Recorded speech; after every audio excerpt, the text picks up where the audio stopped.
বাপ অঙ্ক করছে, একটি সুন্দর টেকনিক। এর মাধ্যমে আমরা ত্রিভুজের পরিবৃত্ত অন্তর্বৃত্ত অঙ্কন পুরো কমপ্লিট করতে পারবো। হ্যাঁ, আমি অরবিন্দ কুমার দাস। প্রিয় ভাই বোনেরা, আজকে তোমাদের দশম শ্রেণীর অত্যন্ত গুরুত্বপূর্ণ চ্যাপ্টার নিয়ে আলোচনা করছি। A to Z ফুল ক্লাসটি তোমরা দেখবে, কিছু সময়ের মধ্যে চ্যাপ্টারটি শেষ হয়ে যাবে। তারপর কিন্তু অবশ্যই কমেন্ট সেকশনে কমেন্ট করবে কেমন লাগলো ক্লাসটি। দেখো, যখনই বলছি ত্রিভুজের পরিবৃত্ত ও অন্তর্বৃত্ত অঙ্কন, এখানে কিন্তু একটা পার্ট কমন পাওয়া যাচ্ছে, সেটা কি? ত্রিভুজ। তাই আমি চটপট এঁকে ফেলি একটা ত্রিভুজ। এবার লক্ষ্য করো, আমরা দেখতে পাচ্ছি কি পরিবৃত্ত। পরিবৃত্ত মানে কি? ত্রিভুজের পরিবৃত্ত মানে হচ্ছে ত্রিভুজের বাইরে বৃত্ত। ক্লিয়ার? ত্রিভুজের বাইরের বৃত্ত। তো আমরা ত্রিভুজে যখন বাইরের বৃত্ত দেখতে পাবো, তখন এটাকে আমরা বলবো কি? পরিবৃত্ত। পরিবৃত্ত। কিন্তু প্রিয় ভাই বোনেরা, যদি আমরা ওই ত্রিভুজটার ভেতরে কোনো বৃত্ত দেখতে পাই যা বাহুগুলোকে টাচ করে থাকবে, তখন আমরা সেই বৃত্তটিকে বলবো কি? অন্তর্বৃত্ত। তাহলে পরিবৃত্ত ত্রিভুজের শীর্ষবিন্দুগুলোকে টাচ করে তৈরি হয়, আর অন্তর্বৃত্ত ত্রিভুজের বাহুগুলোকে টাচ করে তৈরি হয়। এবারে আমরা চলে আসছি ত্রিভুজের পরিবৃত্ত এবং অন্তর্বৃত্ত আঁকার জন্য কোন ইনফরমেশানটা মাস্ট তোমাকে পরীক্ষায় বলে দিতেই হবে বা প্রশ্ন দেওয়া থাকবেই। যখন তোমরা প্রশ্নপত্রটি খুলবে আর যদি এই টপিকের উপর তোমার কোনো প্রশ্ন দেয়, তাহলে দেখবে তোমাকে কিন্তু অবশ্যই ওরা বলে দেবে ত্রিভুজ অঙ্কনের তথ্যসমূহ। ক্লিয়ার? তোমাকে ত্রিভুজ অঙ্কনের তথ্য বলে দেবে। হতে পারে তোমাকে 3টে বাহু বলে দিল, কিংবা 2টো বাহু বলল, একটা কোণ বলল, কিংবা একটি বাহু এবং 2টি কোণ বলে দিল। ক্লিয়ার?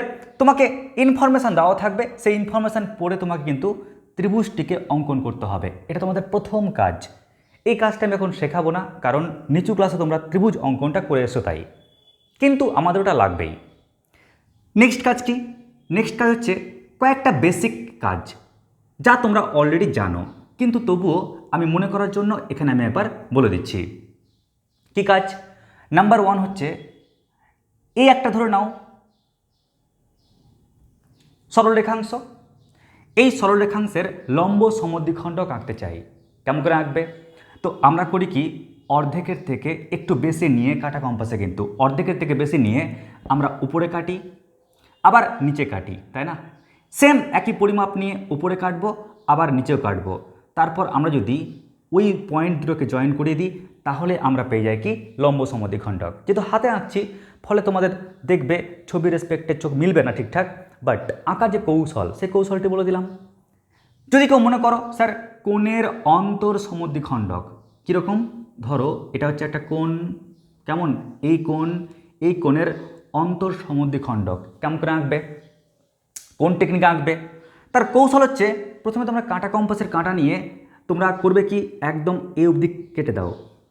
মাপ কিন্তু পরিবর্তন করবে না, মাপটাকে ঠিকঠাক রেখেই এখানে কাঁটা বসিয়ে এখানে কাটো, এখানে কাঁটা বসিয়ে এখানে কাটো, সেম মাপ নিয়ে, কিন্তু মাপ পরিবর্তন করবে না। তারপর যেখানে ছেদ করলো এই বিন্দু আর এই বিন্দুকে জয়েন করাও, তাহলে পেয়ে গেলে কোণের অন্তর সমদ্বিখণ্ডক। আর একটা তথ্য লাগবে তোমাদের, যে সেই তথ্যটি হচ্ছে একটি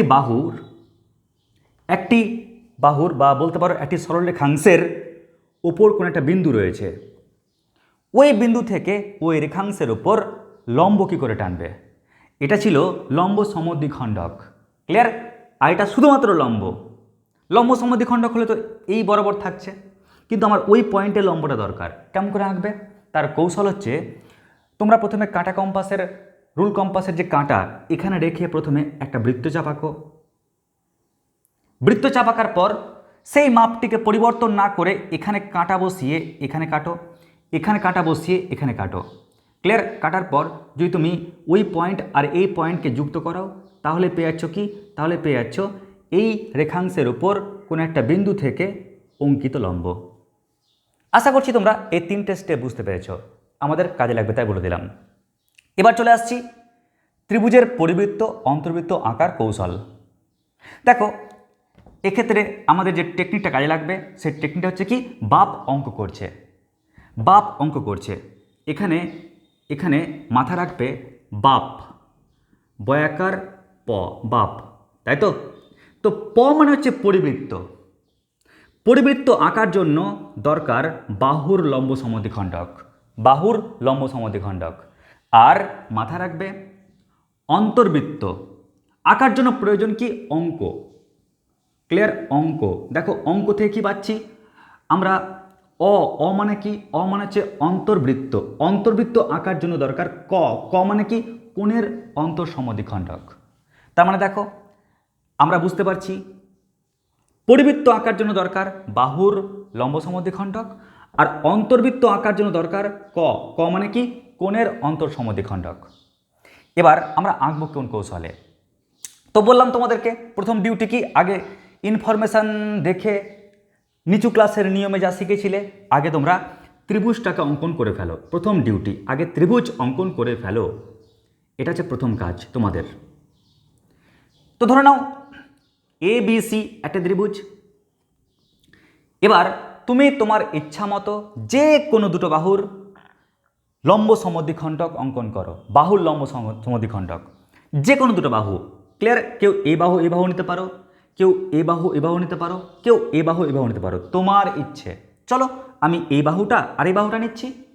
তো যদি এই বাহুটা নিই, ওর লম্ব সমদ্বিখণ্ডক আঁকার টেকনিকটা কি, অর্ধেকের থেকে বেশি নিয়ে আমরা উপরে কাটবো, আমরা নিচে কাটবো, সেম পরিমাপ নিয়েই উপরে কাটবো নিচে কাটবো। ক্লিয়ার, কাটার পর যদি আমরা জয়েন করি ওই দুটো ছেদবিন্দু, তাহলে পেয়ে গেলাম কি এই বিসি বাহুর লম্ব সমদ্বিখণ্ডক। ঠিক একই রকমভাবে আমরা আরেকটা বাহুর লম্ব সমদ্বিখণ্ডক আঁকি, অর্থাৎ এবি বাহু যদি আঁকতে চাই বা এসি বাহুর, তোমার ইচ্ছা। চলো আমি এবিটাই আঁকি। তো এবি বাহুর অর্ধেকের বেশি অংশ নিয়ে আমি উপরে বৃত্তচাপ আঁকলাম, নিচে বৃত্তচাপ আঁকলাম, মানে এই সাইডে। আবার সেম মাপ নিয়েই এখানে বৃত্তচাপ আঁকলাম, এখানে বৃত্তচাপ আঁকলাম।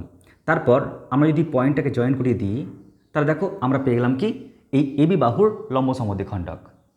আবার বলছি, যেহেতু আমি হাতে আঁকছি তো, আর খুব কাছাকাছি থেকে আঁকছি, ফলে তোমাদের চোখের রেসপেক্টে মনে হবে স্যার সেটা তো হলো না, বাট প্রসেসটা এটাই। এবার যখন দেখলে যে এই লম্ব সমদ্বিখণ্ডক আর এই বাহুর লম্ব সমদ্বিখণ্ডক পরস্পরকে ছেদ করেছে, আমি তার নাম দিচ্ছি কি, তার নাম দিচ্ছি ও। ক্লিয়ার, তার নাম দিলাম কি ও। এবার তোমার ডিউটি কি, তোমার ডিউটি হচ্ছে ওই ও পয়েন্ট থেকে যে কোনো একটা শীর্ষবিন্দুকে জয়েন করাও। ক্লিয়ার, যে কোনো একটা শীর্ষবিন্দু। তো আমি তোমাদের এটাই বলবো যে শীর্ষবিন্দুতে যাওয়ার সময় কোনো ভেজাল থাকবে না। যেমন দেখো এখানে যাব, ও একটা ভেজাল তৈরি করেছে, এখানে যাব তো ও একটা ভেজাল তৈরি করেছে। তো এই শীর্ষবিন্দু আসার সময় কোনো ভেজাল নেই, রাস্তা পুরো ক্লিয়ার। ওই কারণে তোমরা করবে কি, তোমরা এই শীর্ষবিন্দু থেকে ওই পয়েন্টটাকে জয়েন করে দাও। কেমন, জয়েন করে দিলাম। মাথায় রাখবে আমি যেটা জয়েন করালাম না, আসলে সেটা হচ্ছে ব্যাসার্ধ।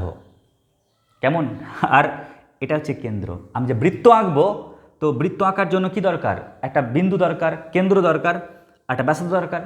তো আমি করলাম কি, কাঁটা কম্পাসের, রুল কম্পাসের কাঁটা আমি রাখবো ও বিন্দুতে, আর রুলটাকে রাখবো বি বিন্দুতে।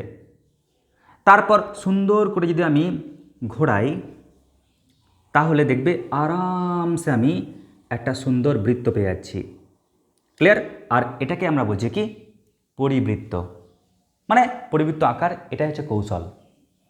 এবার যদি বলি স্যার অন্তর্বৃত্ত কী করে আঁকবেন, তো দেখো না আমি তো বলে দিয়েছি অন্তর্বৃত্ত আঁকার টেকনিক হচ্ছে অ মানে অন্তর্বৃত্ত, ক মানে কোণের অন্তর সমদ্বিখণ্ডক। তো করব কি, আমাদের প্রথম কাজ ওই যে আগের ইনফরমেশান পড়ে আমরা পাটাপাট একদম ত্রিভুজটাকে এঁকে নেব। আগে ত্রিভুজ অঙ্কনটা আমাদের প্রথম কাজ। ধরে নিচ্ছি যে এ বি সি একটা ত্রিভুজ। ক্লিয়ার, এবারে আমাদের সেকেন্ড কাজ কি, এবার অন্তর্বৃত্ত আঁকার জন্য যেহেতু কোণের অন্তর সমদ্বিখণ্ডক দরকার, তাই আমরা এক কাজ করি, কোণের অন্তর সমদ্বিখণ্ডক আঁকার কৌশল জানি, তা আমি যে কোনো তিনটে কোণের মধ্যে দুটো কোণ চুজ করি। চলো এই কোণ আর এই কোণ চুজ করি। আমাদের কাজ কি, প্রথমে আমরা এখানে রুল কম্পাসের কাঁটা বসিয়ে এখানে বৃত্তচাপ আঁকলাম, মাপটাকে পরিবর্তন না করেই এখানে কাঁটা বসিয়ে এখানে বৃত্তচাপ, এখানে কাঁটা বসিয়ে এখানে বৃত্তচাপ আঁকলাম। আঁকলেই এই দুটো পয়েন্টকে যুক্ত করলেই ব্যাস আমরা একটা কিন্তু কোণের অন্তর সমদ্বিখণ্ডক এঁকে ফেললাম। ঠিক একই রকমভাবে সেম একই মেথডে আমরা এখানে রুল কম্পাসে কাঁটা বসিয়ে একটা বৃত্তচাপ আঁকলাম, ওই মাপটা নিয়েই এখানে কাঁটা বসিয়ে এখানে বৃত্তচাপ আঁকলাম, এখানে কাঁটা বসিয়ে এখানে বৃত্তচাপ আঁকলাম। আঁকার পর যদি আমরা ওই পয়েন্টটাকে জয়েন করাই, দেখবে ওই কোণের আমরা কিন্তু অন্তর সমদ্বিখণ্ডক পেয়ে গেলাম, যা দুটো পরস্পরকে ধরে নাও ও পয়েন্টে ছেদ করেছে। আশা করছি এ অবধি ওকে। এবার পরের ডিউটি কি?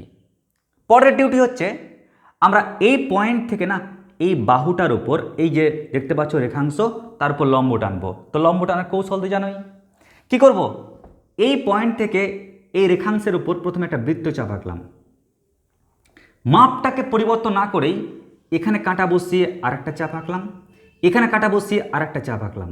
আঁকলেই দেখো অটোমেটিক্যালি আমরা কিন্তু একটা লম্ব পেয়ে গেলাম। ক্লিয়ার?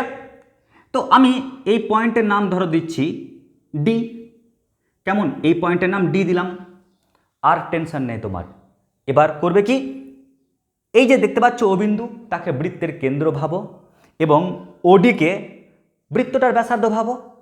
তো ও পয়েন্টকে বৃত্তের কেন্দ্র এবং ওডিকে সেই বৃত্তের ব্যাসার্ধ ভেবে আরামসে কাঁটা কম্পাস বা রুল কম্পাসের সাহায্য নাও। রুল কম্পাসের কাঁটাটাকে ও পয়েন্টে আর রুলের অংশটাকে ডি পয়েন্টে রেখে আরামসে ঘোরাও। ঘোরালেই তুমি পেয়ে যাচ্ছ কি? অন্তর্বৃত্ত। ক্লিয়ার? তো আগে বলছি, তোমার ছবি দেখে মনে হবে স্যার ঠিকঠাক তো আসলো না, যেহেতু এটা হাতে এঁকেছি তো ওই কারণে তোমরা কিন্তু নিখুঁত পাবে না। বাট অঙ্কনের যে প্রক্রিয়া, অঙ্কনের যে ট্রিক্স বা টেকনিক, সেই টেকনিকটা কিন্তু এটাই। আশা করছি পুরো ক্লাসটি বুঝতে পেরেছো। এবার তোমরা আমাদের জেনারেল যে ক্লাস রয়েছে, যা আমি ব্যাচে করিয়েছি, তোমরা সেখানে গিয়ে এর পুরো ডিটেলসটা দেখে নাও, আরও ভালো করে বুঝতে পারবে। যদি কারো কোনো প্রশ্ন থাকে অবশ্যই কমেন্ট সেকশন লিখে পাঠাবে। আজকে আমাদের এটুকুটাই। নমস্কার, ধন্যবাদ।